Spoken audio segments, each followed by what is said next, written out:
Hello, hello, everybody. How are you today? We're live. A lot of people went to the party last night. But we've got cocktails and amazing chicken fried steak to nurse while you come back to life today. I'm Amanda Haas. I'm a Whole Foods Market culinary ambassador and a cookbook author, and so happy to be hosting the culinary stage here at the Napa Valley Film Festival this weekend. So welcome to what I think is the funnest place around in Napa today. And yeah. We also have the most dynamic demo. This is the most exciting demo we've done by far. So first of all, I want to start with our filmmakers who I have heard so much about the pollinators. Has anybody had a chance to see it yet? Oh my gosh. All right, good. I'm getting everybody's names right. Peter Nelson and Sally Roy, husband-wife who made this film. So let's take a look at a clip first. Bees are so fascinating. When you first go into a beehive, you're like worried about getting stung. And then as soon as you start watching them and seeing them on the combs, communicating with each other, it's just so fascinating, so complex. And it mostly works until we get in the way of it. Populations of honeybees are dying at levels that are unprecedented and very concerning. Close to half of the colonies in the U.S. dying every single year.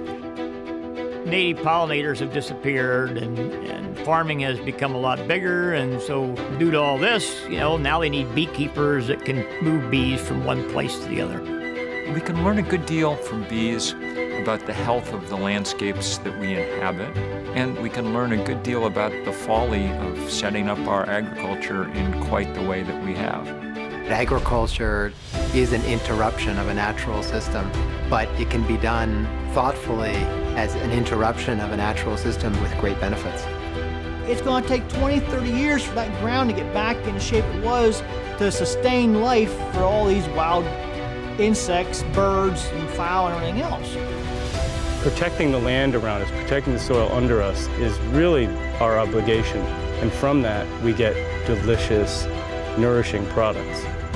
We've been pollinating fruits and vegetables and nuts since the 70s, 60s, 50s, and we haven't had these kind of losses. We're not bad beekeepers, we're just trying to hang on to our business.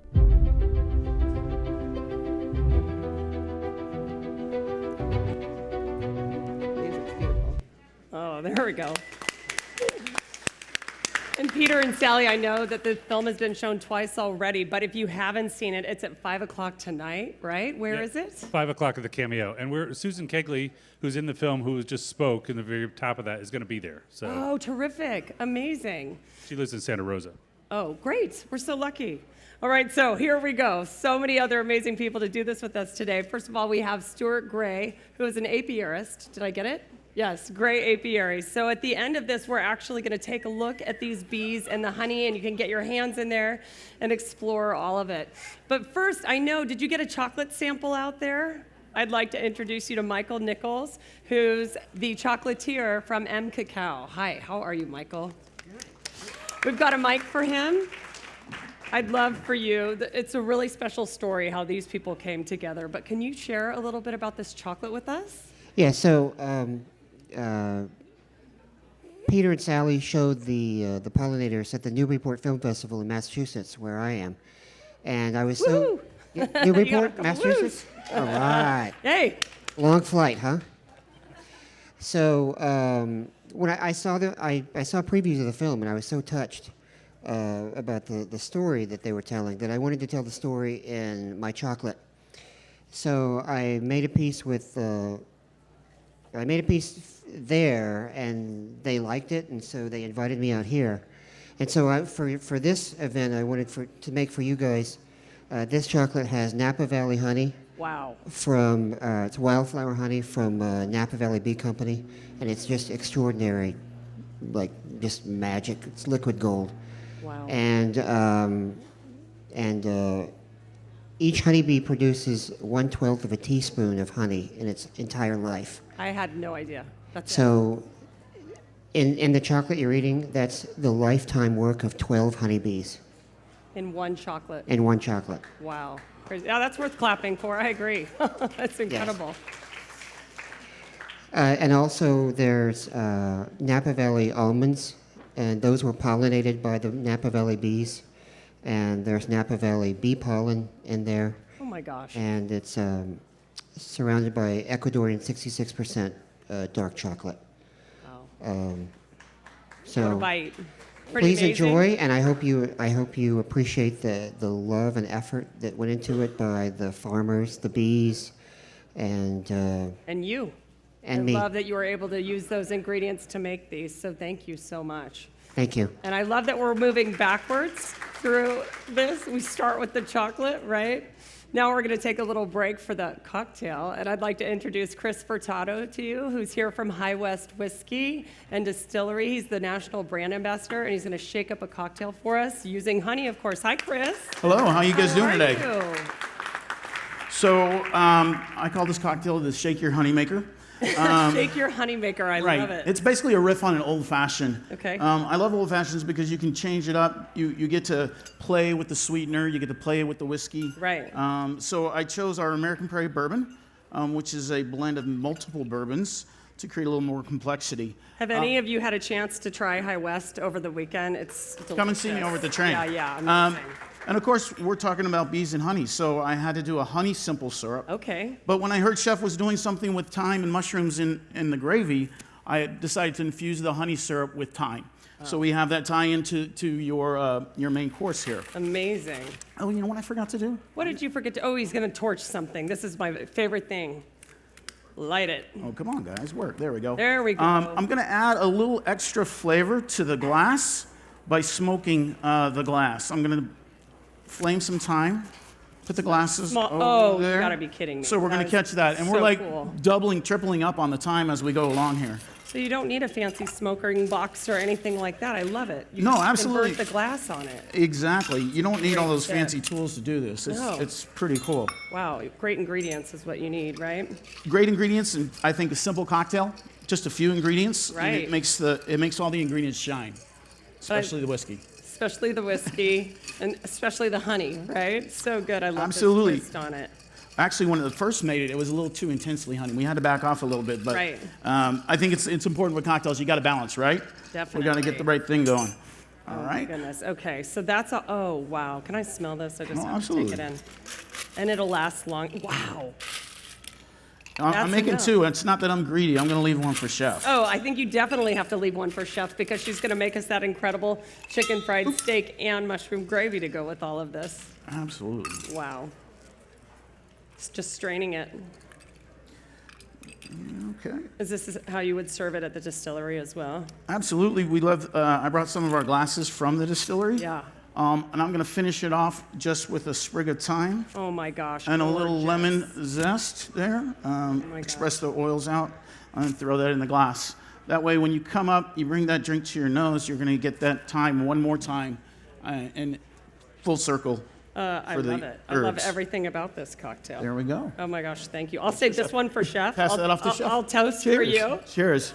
Thank you so much for doing this with My us. pleasure. And he's going to join the conversation here too and hang out with us. And I'm going to put this right here. I am so excited to introduce Chef Casey Thompson. Not only has she been a 3-time competitor on Top Chef and Top Chef All-Stars, she's been a restaurateur in Texas, San Francisco, and we're lucky enough to have her here in the Napa Valley today. So please, come on out, Casey. Couldn't figure out how to open the door. I made it. Hi, guys. Chef. How are you? Great. Oh Great. my gosh. Thanks for coming, I was everyone. so excited to hear about this because she's going to take a classic. You're from Texas. Yes. Yes. And you're doing something. We've got a My couple fellow Texans Texan up right here. And we're hence gonna, the chicken fried steak. yeah, we're going to tie it back to honey as well. So what are we making? Love it. Okay, so as she said, 3-time competitor on Top Chef. I was definitely glutton for punishment. Thank you. You must be. Yeah. I could 3 never times. make it. Whoops. Anyway, so that's a little bit of my history, but more importantly, I'm from Texas originally. I've lived in Napa for 12 years. I did have a restaurant in San Francisco where our cuisine was very Californian inspired, but I always kind of found ways to sneak a little Texas into the Southern, cuisine yes. somehow. Right. I had a lot of fun with the bar menu there because you can really play with a lot of the flavors like queso and stuff like that, which I cannot find here. So Not if anybody, the way you want it. yeah, No way. So I decided today to do a Southern recipe because we are having a whiskey cocktail, and then the stars of the show, these beautiful bees that are so important. So thank you for doing this. This film is so important for all of us to open our eyes. I was just telling a story in the back about how if I see a bee that lands in a pool, I'm just trying to, come on, get it out of there. It's just so important. And to be able to be a chef and use my voice to get the message out is very special. It's pretty incredible. It's pretty incredible. So it weighs heavily. Absolutely, right? We don't, so many of us, and we'll get into this, the story of the movie, which made me so happy, is that they contribute so much to our food chain and everything that we get in our lives that we're so lucky to have. But I love that you said that this is actually an optimistic story. Uplifting. Start going on the mushroom gravy. Yeah, so it is kind of a dark story for any beekeeper. Beekeepers are facing massive losses, and it's every year, and it's not one problem, but there are many problems that go to it. But what I love about the project is that it's actionable, right? And so everybody can do something to make it a little bit better. And telling this story is being done right here. And I think that's really a big part of it, is educating people about where our food comes from and connecting dots.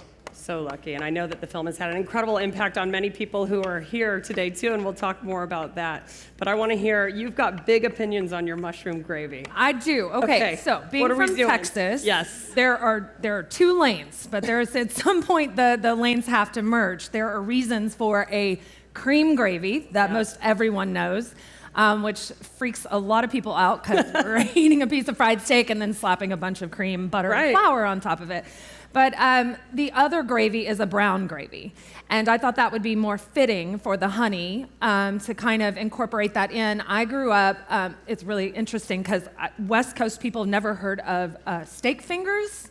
Steak fingers. See, anybody in here? I'm getting a lot of this. Like, no? I grew up on. Michael? Yes, steak fingers are one person and me, 2, 3. Okay, that's it. There's 4. 4 of us total.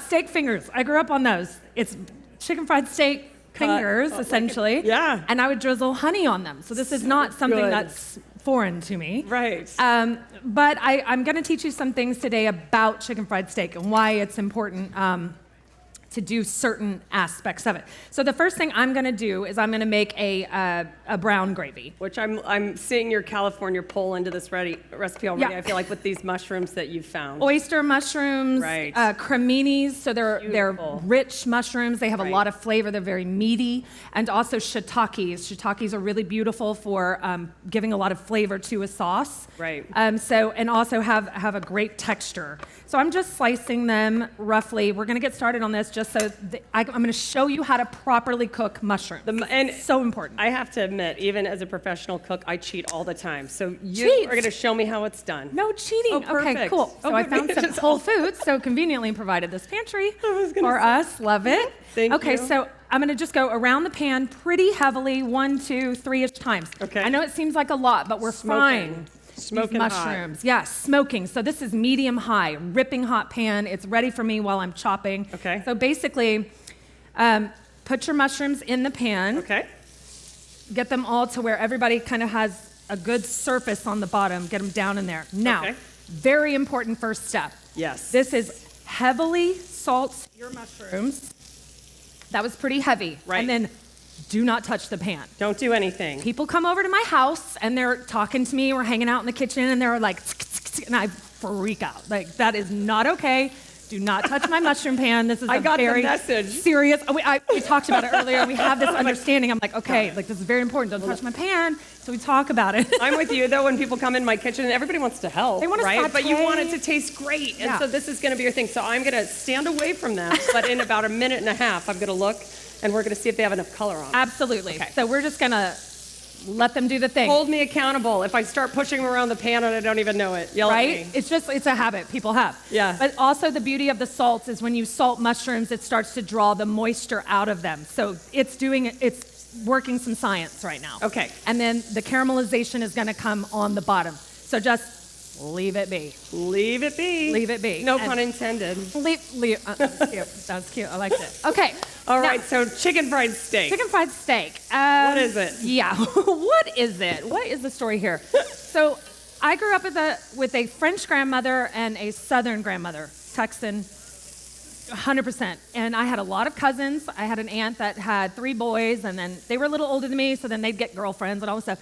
And we would call my grandmother and say, like, you know, we're coming over Sunday afternoon. She'd be like, oh, okay, watch her. See, I just tried to shake them and move them. That is not what I'm supposed to do. So come over, I can whip something up. Whip something up meant 12 people would show up at her house. Wow. And she would whip up chicken fried steak. Wow. She's like, yeah, I've got some steak and some flour and some eggs. Like, she always had these things. They drank buttermilk, like poured a glass of buttermilk and drank it. Like, oh my gosh, not hilarious. for the faint of heart either. Okay, so that I just grew up with that. It was very comforting. Yes, some people say it's so unhealthy, but at the same time, I mean, we eat cheeseburgers and we eat, you know, it's everything in moderation except for my grandmother. She's like, chicken fried steak every day. Okay, so I'm starting to this is great. Okay, so let's give it a shake. Push it around. Can you see? Are they? The camera can get up. Look at that color. Look at it. Can we get a shot of these? Can you see those? Super How brown they are? That's what your mushrooms should look like. So you don't touch them. You want them to sear. Yeah. Okay, so I'm going to flip them a little bit and do it some more. So my grandmother would have used grocery store cube steak, right? It's called cube steak. It was a cheap piece of meat, and it was already tenderized for you. But instead, I decided to use akaushi ribeye. So a little, that's what you guys had. And so we tenderized it just to make sure it was going to be that succulent steak. So you pound it like you would, like the kind you buy in the grocery store. Meat mallet, right? Okay. Just tenderize pound it up. Pound it up. Okay, so you're going to see this weird murky water situation here. So with like a little blood water. So I've made a brine of water and salt. So a few cups of water, about 3 tablespoons of salt, dissolve that in there, put your steaks in there, and leave them for about 30 minutes. Wow.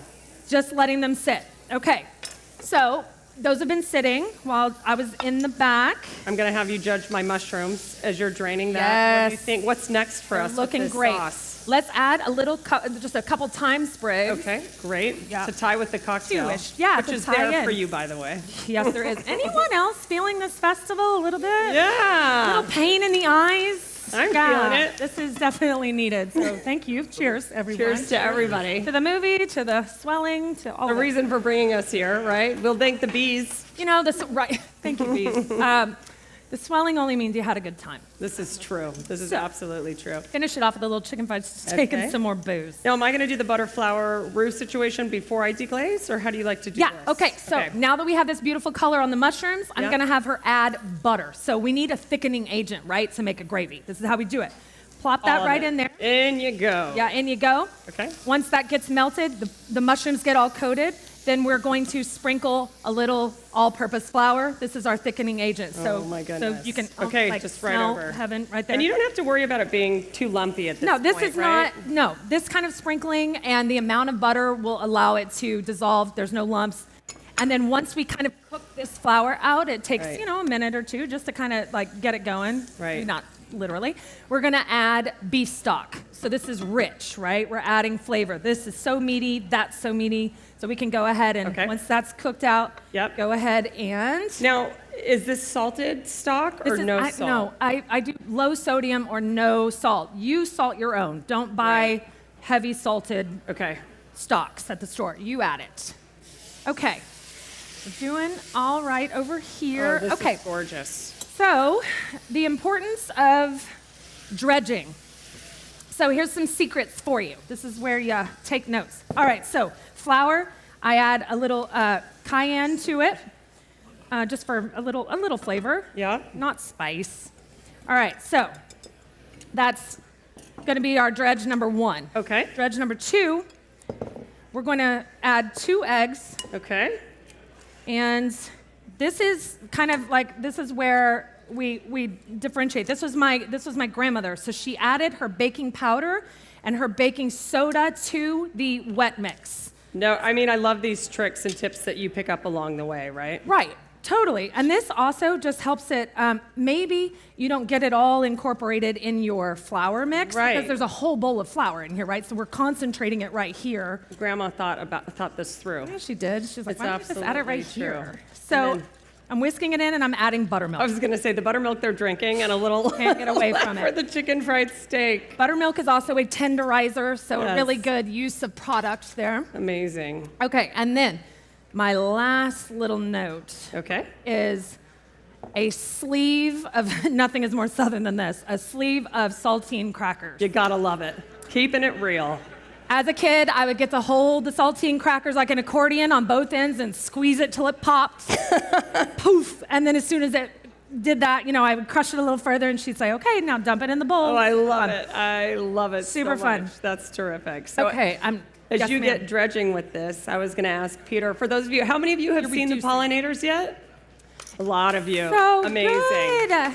I've heard so many people talk about how this film already has changed their life in terms of how they source ingredients and how they cook. Can you share a little bit more if people haven't had a chance to see it? How do you kind of sum up the movie? Yeah, so it's what I did was I followed commercial migratory beekeepers, which move millions of bees around millions of beehives around the country to pollinate so much of what we eat. There are like 400 common things that we eat that are the most nutritious, healthy foods in our diet: the fruits, the nuts, the vegetables. 400 common ones. Wow. And these beekeepers kind of they're working behind the scenes because most of their work is done at night when the bees are in the hive and they're in remote places, and they are moving these bees into orchards and fields to pollinate, because a lot of monocultures, and as agriculture has gotten more simplified, they need these bees to come in and do it because the native bees are not able to sufficiently do it. So it's kind of like an insurance policy for farmers. Wow, amazing. And is this how you two met? Stuart, we can say apiarist, but beekeeper truly, and your life is spent. Can you share a little bit about where you are? And I'm a beekeeper in the foothills of California. you got this. I just run a small scale Move this. I'll clap for that as well. Thank you. I run a small scale operation with my family. It's just my wife and I and our small son. We keep it very small. We have a very rare product, and our bees are mainly run in very remote, even places just a mile or two from my house take me an hour to get there. So really, incredibly remote river canyons and things like that. And I am a migratory beekeeper. I take my bees to the almonds, and that's the only pollination I do. And as soon as the almonds bloom, I'm out of there. Wow. So. And That's a bad thing.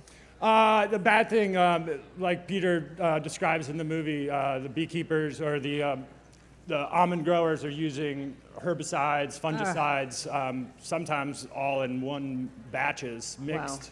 Wow. That stuff is not tested by the FDA or the USDA as a cocktail. Which we only do in this country. In Europe we don't have that. Pretty crazy. And without you, I can't imagine. We need people like you practicing your craft in such a way that keeps all of this moving for us. So I'm really grateful you're here, because at the end, we're going to break some of this apart and have some fun with it. Yeah, I brought some really rare honey from Montana, from my friends, the Wingfields. I think we're giving some away, too. Some of my honey, and then we're going to cut it up, and everybody can come check it out. Put your fingers in some honey. Yeah, let's do it. I love it. Isn't that beautiful? We're gonna dirty the kitchen. Pour extra honey on the chicken fried steak. Yep. So thank you so much. Chef, where are we? What are you doing? You're coding? That was lovely. Yes. I love that everyone's cheering, because this is truly phenomenal. The work that you're all doing is remarkable. Sorry, I'm behind Whether you. we know it or not, it's impacting our lives in such a meaningful way. Oh, wow. Okay, we're good. So in it goes. She's got this happening. I'm doing two different versions. One in a tabletop fryer. Oh, I love That's it. if you have a tabletop fryer. Yes, great. And it's down. So basically did a flour dredge, the wet dredge, and then hit it with the cracker crust. It's in, and then my grandmother would only pan fry, and there would be some baking drippings somewhere in there. Oh my gosh, I love your grandmother. The morning. Okay, so if you can see the sauce here. Yes. So bubbles tell us a lot in the kitchen. Bubbles tell us viscosity when we're cooking, so we can look at a sauce and know whether it's too thin or too thick. We need to thin it out, and also, of course, just like everything, the back of a spoon tells you a lot about the viscosity of a sauce. Right. So she's been reducing the sauce, which makes everything better. When in doubt, I say two things: reduce That just intensifies flavor and strain. I don't think people strain enough. Wow. Like everybody needs to own some of those really nice, fine mesh strainers and just make everything look a little prettier. Game changer. Game changer. Yeah. So it's ready. Okay. We can basically turn it down. down. You and we're got gonna some add secret some ingredients. secret ingredients. What have you got? One of them is Worcestershire sauce, Okay. right? The one that no one can And it ever goes? say. And it goes. Brown seasoning. It's that weird little dark brown bottle with the yellow top. No one knows what it is, but everyone uses it. Like we put it in our Bloody Marys, and we're like, yeah, what is it? What Don't is know. it? I don't know. It's a darkened vegetable base. Okay. So, and it does have a little caramel color, so it gives a lot of that beauty to our sauce colors. And then you add soy as well. And a little soy sauce. Okay, secret Again, ingredient. bringing that umami, Right, that so much of it. unctuousness. Not making it Asian in flavor, but just that little secret ingredient. I tend to add a lot of soy just as a finish to a lot of sauces that I make. Can't tell that it's soy, but there's Right. something about it. It's like, what is that flavor? More It just depth. rounds it out. But, Okay. You said this is not your grandma's work. My grandmother did not own Dijon mustard, but as a chef, I feel like it is just that. It's just that. What is that? So we're just going to add a little tiny bit. and Whisk just that kinda in. Whisk it in. Check for seasoning. This is Yeah. our final touch. Taste. Add salt, pepper, whatever it is. Okay. Now. I can now see how you were able to compete 3 times on MasterChef. Look at her go. I mean, we got sauce, Talking we and got chicken walking, fried steak, talking and walking. steak in the fryer. We got it all happening here. Yeah, there's a few things. Okay, so the pan fry. What I noticed on top, it starts to, strangely, but it pushes the blood up to the top. That's when you know it's time to turn it over. Never heard that before. Amazing. And then look at the color, like beautiful. This is Gorgeous. pan frying, which I think gives it like a little more texture and color to it. Now, if you put chicken fried steak on a towel or a paper towel, all you're gonna get on the bottom is soggy ass chicken fried steak. So basically, we remember one thing today. This is my thing. So, as you can see, one has different, has like a little more caramel color in different places. Right. Season your food as soon as it comes out of the fryer. That's the most important thing you could do. If you've ever had fries where they just don't have enough salt and then you add salt, it all falls to the bottom, that's why. They didn't season it right when it came out of the fryer, and all is lost. Yeah. Okay. So now to plate it. Now to plate. To make the magic. In Texas, if you go out for breakfast and you order chicken fried steak, you're going to get one that comes with mashed potatoes and cream gravy, and it's literally hanging over the plate. Yes. And my father says it's not good chicken fried steak if it's not hanging off the plate. So, sorry, Dad, I'm letting you down today, but we're going to But I feel like tighten the this up. portion is big enough, right? Yeah, like that's a winner. It's definitely enough. I'm going to use this little beauty here. Okay. It's got some nice curl to it. Oh, I some love this take on it. crevices. And then actually, I want to do the honey first. So oh, wow. We're going to just... I could eat those two things together all day long. Right, The honey like with the cut this into fingers and then dip this in honey as a kidding? child. Oh my goodness. Can we make steak fingers for somebody else with the other one afterwards? Yes, Let's absolutely. do it. So basically, I'm just Wow. drizzling this beautiful honey that the notes go so beautifully with the chicken fried steak.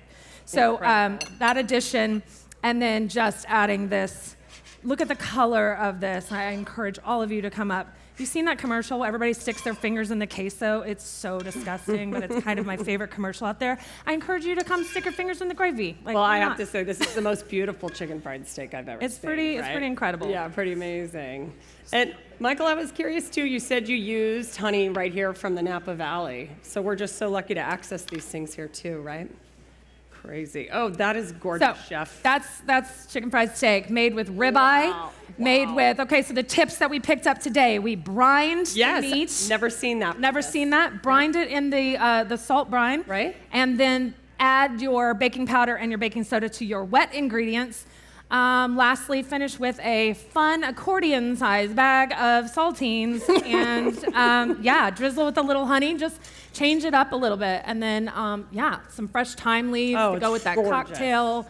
How is it with the cocktail? Yeah. Pretty delicious. Sorry, I know that was like an combination, hour ago, right? but yeah. Pretty amazing combination. go home and make some chicken fried steak. Absolutely. And thank you to all of you for being here. I think we're going to give away some of your honey. Stuart, are we picking names? How are we doing this? Did you have to write your names down? I need this. You want some. You just raise your hand first and you're the winner. Is that what we're doing? Hit me. We're going to find a way to do it. We're going to find a way no to microphone, do but we're going to. Yes, and if you do have questions to ask, yes, sir, black shirt. Sorry, I called her. Are you asking a question?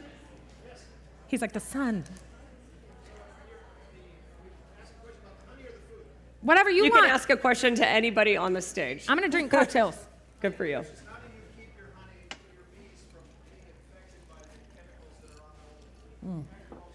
Great question. I'll repeat the question. He was saying, how do you keep your bees from being infected by all of the chemicals that are around? In the natural environment, I can't do anything. Right. When my bees are in pollination, you can work with the farmer and be in communication with them. If they need to spray, they can let you know, and then hopefully they can do it at night when your bees are in the boxes in a way. And it just doesn't always happen that way there. It's European honeybee. European honeybees, yes. Yes, white shirt. Is there a place they can buy the honey chocolates? Michael. I'll give you a card. Nice. Terrific. Thank you. Question right here.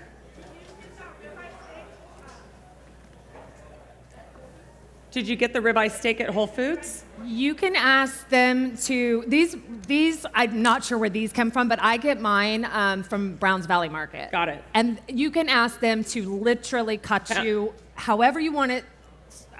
I'm just saying, you can ask your butcher, right? Right. Even though what you see in the case is what it is, you can say, hey, I would really like you to cut this and pound it out or whatever, But specifically, ribeye will do. You don't have to do the akaushi ribeye. But the other question Whole too. Foods has really good ribeyes. They have Panorama Ranch grass-fed, which is talking about the local and nearby, and you can ask their butchers to do it as well. But like the highest quality you can get. But yes, all the ingredients today are coming from Whole Foods Market, which is great. So pretty. And many locally sourced. Yes. Just a question on the mushrooms. Can you switch those out and do bird mushrooms, or can you do other varieties as well? Can you switch out the mushrooms? Absolutely. I love a white button mushroom. That is very, I think as, we were growing up as kids, that's all our mothers used, right? Or whoever cooked at home. It's true. White button mushrooms. But then I think what we've found is creminis are ridiculously tasty. They're so meaty. I just happen to prefer these three because they do have the most meat-forward kind of unctuousness, but feel free. I just did a dinner a couple nights ago for the film festival, and we did fried chicken mushrooms. I don't know if you guys have ever heard of those, but I brought those in from Oregon. Oh my God. And they taste a little like fried chicken. Wow. They're incredible. So remarkable. Feel free. Just whatever. You've got a question over there too.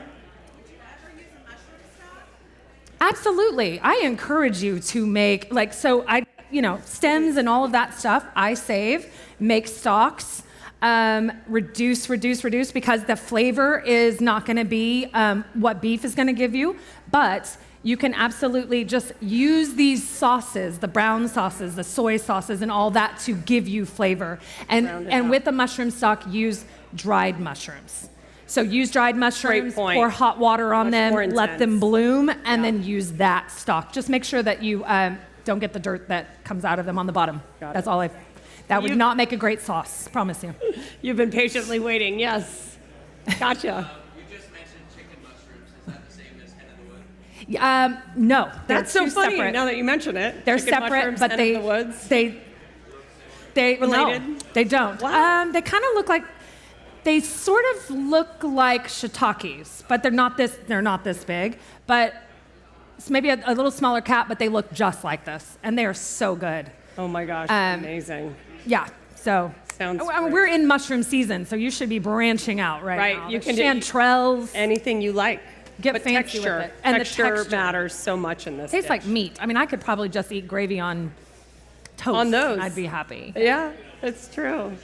Well, everybody, thank you so much. I encourage you to come up. Was there another question? Yes, sir.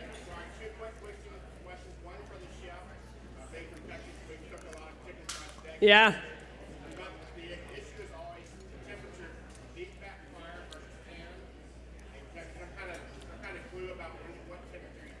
That's a great question. He's asking Chef Casey, if you're deep fat frying versus the pan, how do you know, like, is there a temperature cue to know how hot you should have the oil? This requires skill.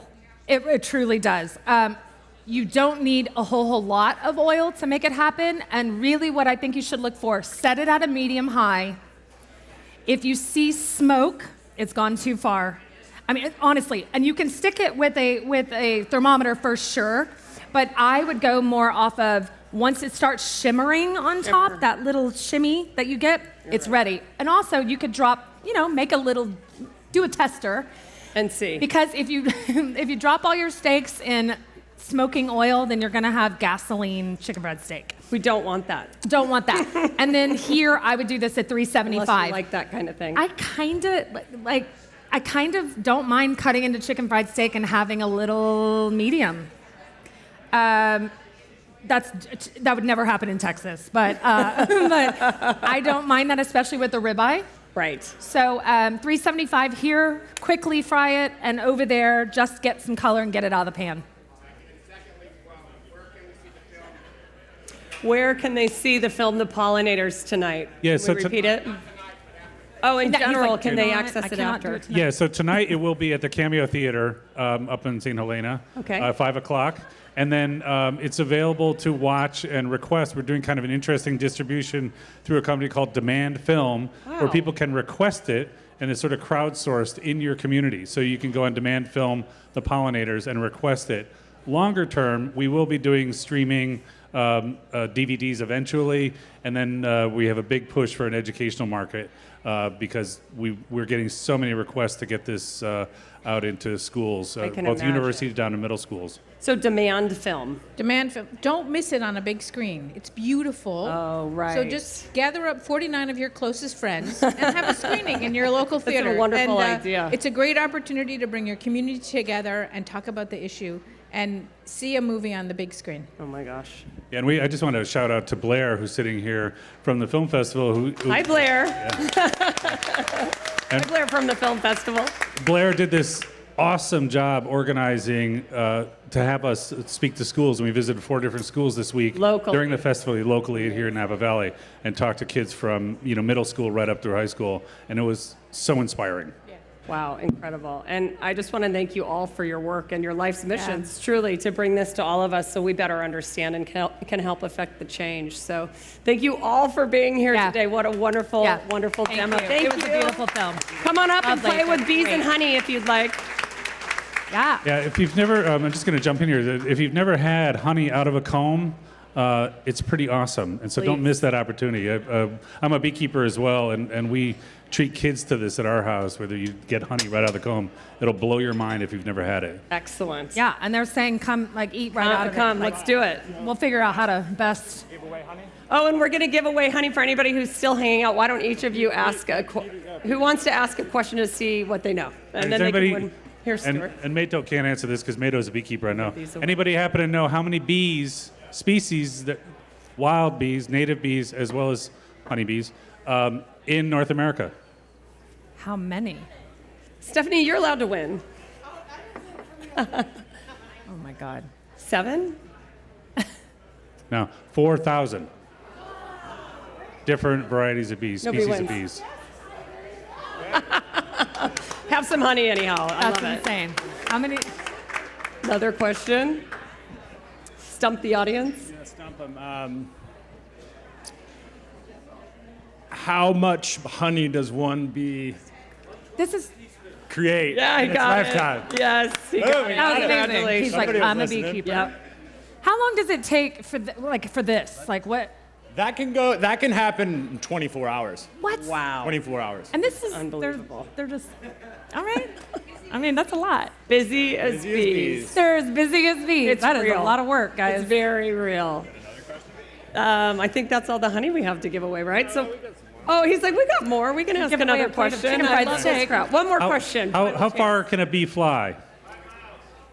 Whoa, we got some bee lovers up in here. Bees will fly as far as they have to, but they can go 5 miles, sometimes a little bit longer if they're desperate. So far. 5 miles. That's But they only crazy. fly as far as they have to. So if they find something nearby, that's Efficient. good. They're good. Which is why it's important to have great gardens, right? Great gardens. Everybody can do something. I try. I'm close. I love it. Thanks, everybody. I'm excited to get into the honey. So literally, come join us if you want to up here. Okay. Yeah. Oh yes, another question.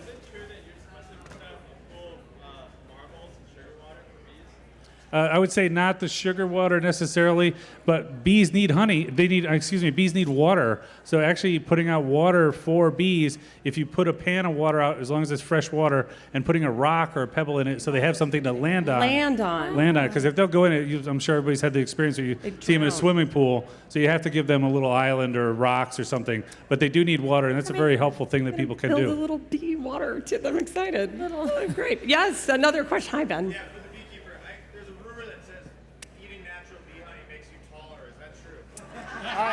My family, yes. I love it. I love it. I love it. That's so funny.